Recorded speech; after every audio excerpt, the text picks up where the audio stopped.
What's going on, my friends, and welcome to the Q&A for February 2025. As per usual, you've got questions, and I've got the answers. So without further ado, let's jump into it. The first question is from I Like Kiwis 400, and they say, I really like the Deepwoken series you made. I've been watching you since the days of YBA and have not seen you have so much fun with a topic in a long time. My question is if you will make videos about the new world events or potentially Conquest when that drops. Also, you seem to not care about your appearance in Deepwoken. There are a lot of ways to customize yourself if you somehow did not know. Is this a theme with any of the games that you play? This is more of just a nitpick though. Keep making great videos, they're very enjoyable to watch when I'm eating food. I mostly put this on here for the latter half of the question because the first part I've pretty much already answered. Deepwoken was fun, I enjoyed making the videos that I did on it, but I've pretty much exhausted all of the stuff that I would want to do with that game, especially in terms of the story videos that a lot of people want me to make more of, and that's one of those things that you just can't really force, and I don't have any ideas, so I wouldn't even be able to know where to start. People are like, we'll make videos about the new world events, and I'm like, I have no idea how I would try to mold these world event things into a cohesive story. Like, I have no clue where to start, so I'm not even going to try. I also don't really have any interest in playing those world event updates because, well, I'll be honest, I just don't really care very much. Now, as for the customization thing, this is the thing that I really wanted to touch on because I'm surprised I haven't seen too much more of it.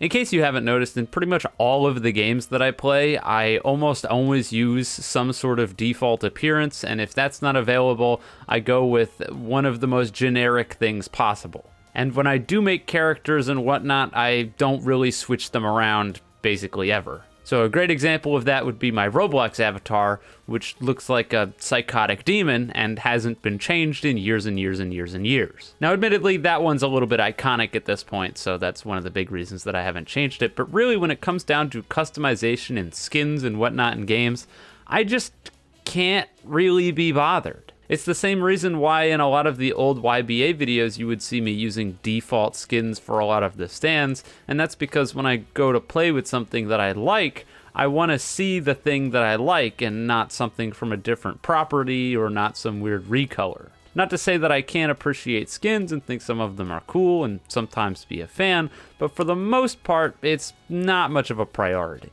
I don't know, it's just when it comes down to it, I don't really care what my character looks like all that much, so I don't worry about it. It's not even close to a priority, and that's the end of it. The next video is from You Lost the Game 6624, and they say, hey Clips, will you ever make a how it's done video? I think it would be really nice to see the editing process through every time you bake a video for us and take a glimpse at how an unedited piece of footage looks like. Well, I don't have any plans to do anything like this, but I can do my best to tell you that a video like this wouldn't make a whole lot of sense because my process for making videos varies greatly depending on what I'm making. So a video where I play with my friends is going to be drastically different to a video where I'm reviewing a game, which is drastically different from a video about first impressions of a game, and the list goes on. You see, if I'm playing a game with my friends and I think it would be fun, I'll just hit the recording button and then stop when we're done. So I'll be left with a multi-hour long recording that I then go through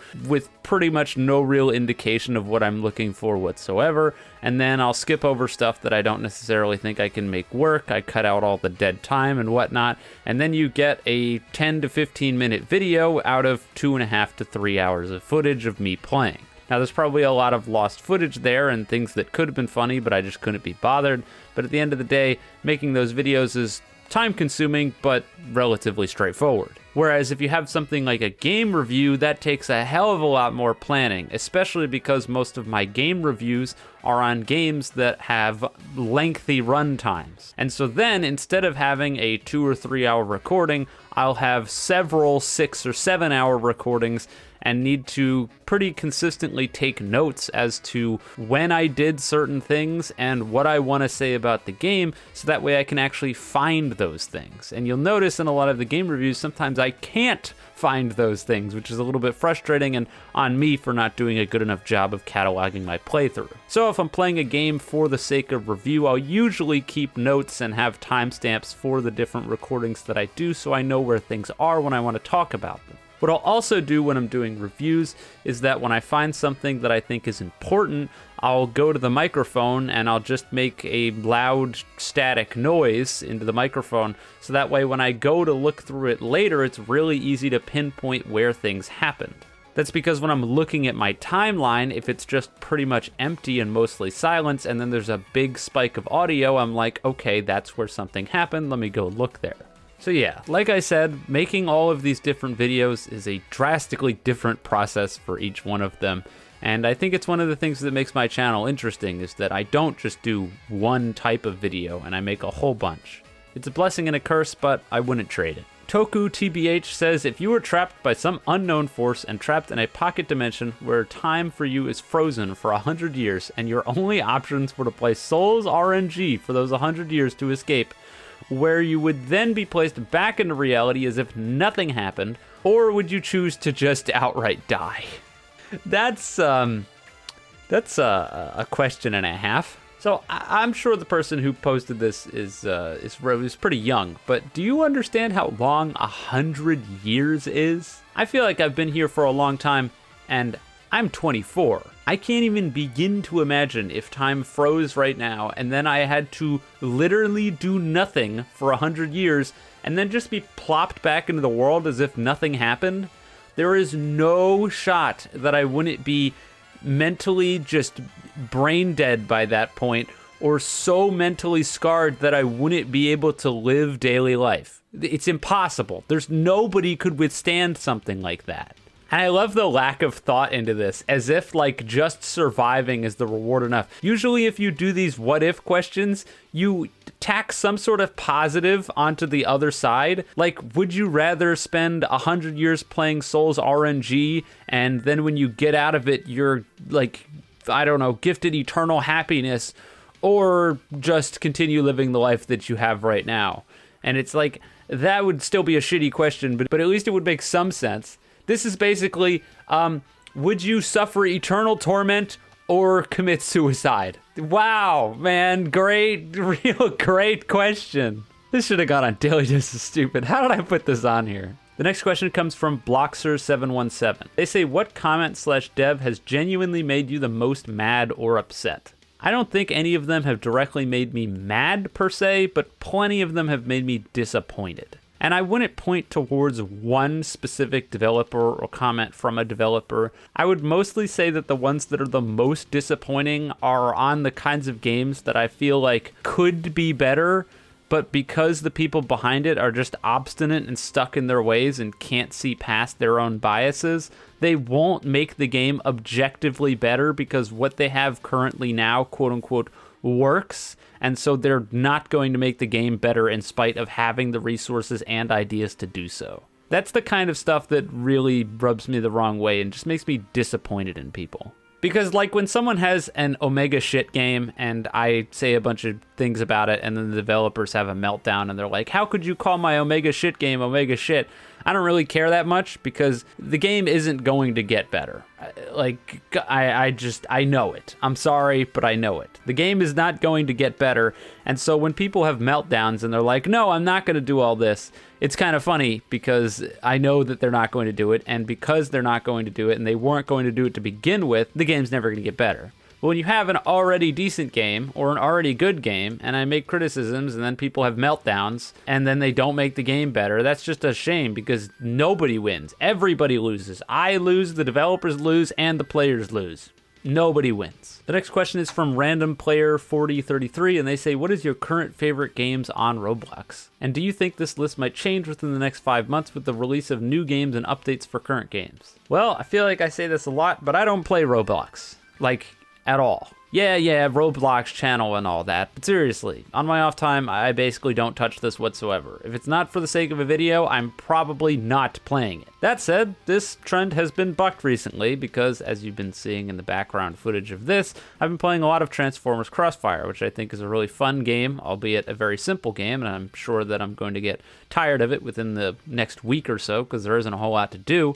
But regardless, the game is super fun, I think it's super interesting, and that's definitely at the top of my current enjoyment lists for games on Roblox. Other than that game, like I said, I don't play any other games on my free time at all. So do I think that the list of games that I enjoy will change? I sure hope so, because maybe we can add a few more up there that I actually like, but I'm not exactly holding my breath on that one. No offense. Z Soul the Tay 4253 says, "Hey Eclipse, is it possible that you'll make another video about Rune Slayer in the future? Maybe in a format similar to the Deepwoken series. I really enjoyed the part where you defeated 8 Drakemans, because that definitely happened." As for Rune Slayer videos, no. I have currently no plans of playing that game again because I'm not interested in it. Really is that simple. I'm allowed to see that games are objectively well made or objectively poorly made, and then just that be it.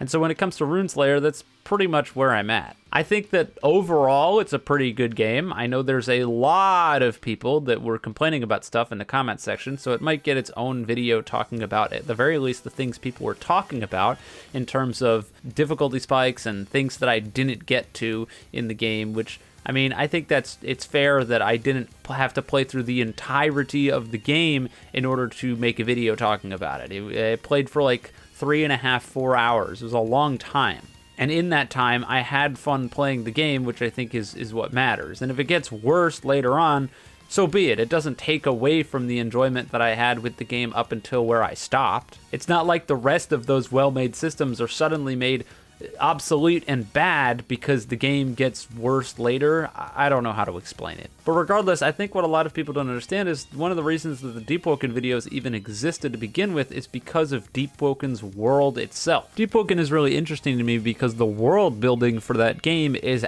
absolutely fantastic. It's incredibly intriguing, and it leaves the open-ended pieces for me to put together the kinds of videos that I did. Rune Slayer, at least to me, just doesn't really have that. It's a pretty generic RPG game, and because of that, I don't even know where I would start trying to make some sort of story video off of it. The next question is from Slender Guy, who's been in quite a few of these, and they say, "Hey Eclipse, wanted to ask what's your full opinion on pay-to-play closed community games? I'm of the sentiment that it is beyond absurd that anyone should pay to access what is most often an early access build of a Roblox game, and especially at the exorbitant price points that I've heard of. It seems insanely unhealthy for Roblox and gaming in general, and honestly kind of scummy, especially considering that a lot of these developers desert these games after they pad their pockets, so I'd love to hear your viewpoint." Well, it's pretty much the same as you would expect and the same as you just said. Closed community games are absolutely hilarious to me and nothing short of, well, a scam. And I know people get up in arms every time I bring up scams, but come the fuck on, guys, seriously? Like, let's look at this as objectively as we can. You are paying a high price point to play a game that is not finished and is bad. And the reason that you have to pay to play the game is because it's bad? That's the rationale? Are you kidding me? Oh, but if we opened up the game to everybody, then people would review bomb it and talk about how bad it is. So we want to make sure that only people who pay us can tell us how bad it is. What the fuck?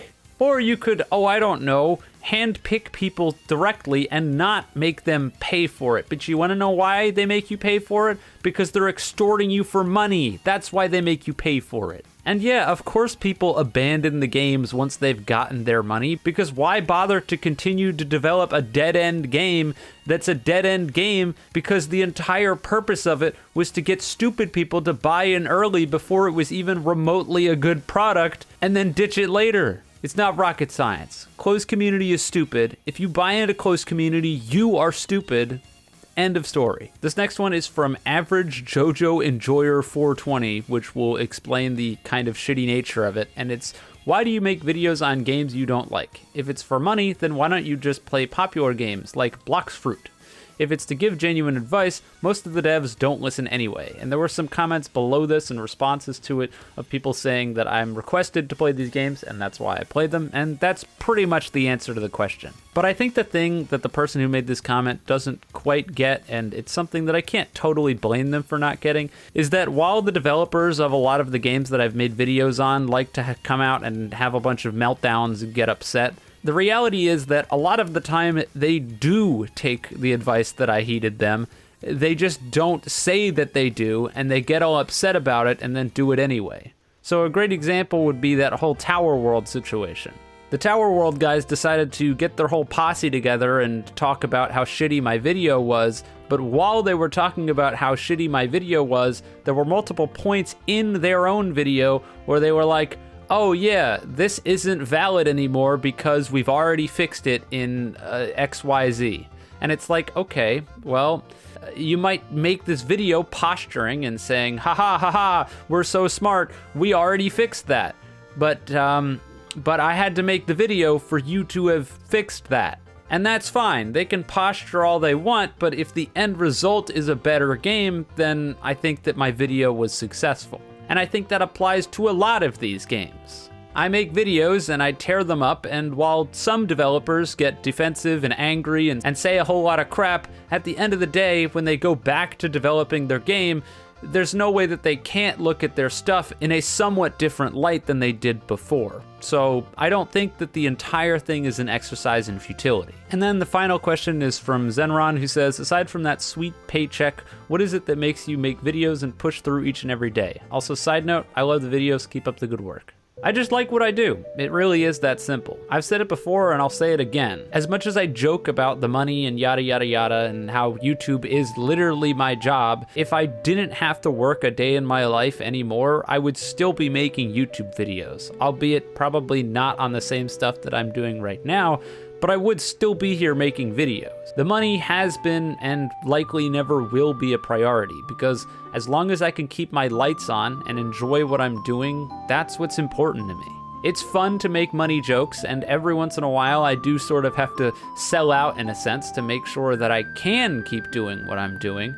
But regardless, in the in-betweens of those types of videos, you'll notice that a whole lot of stuff will come out that doesn't do as well. And those are the things that I care about, and I still make them because it's what I like to do. So what really keeps me going is the people that still watch all my stuff. People like the ones who are watching this video right now. So to end on a very positive note, thank you to all of the people who continue to watch all of my stuff. These Q&A videos usually don't do quite as well as everything else, but I still do them because I want to have some sort of interaction with my community directly outside of Daily Dose of Stupid. And so while sometimes it does feel like the Q&As get a bit repetitive and sometimes they don't really have a whole lot of good questions in them, I don't plan on stopping anytime soon because I think we need that sort of link between me and you guys. And this is really a great way to go about it, at least in my opinion. Either way, I'm wrapping up here. So, as always, if you enjoyed the video, you could leave a like and subscribe. If you didn't, don't. And with all that being said, have a wonderful day, night, wherever you are, and I'll see you guys next time.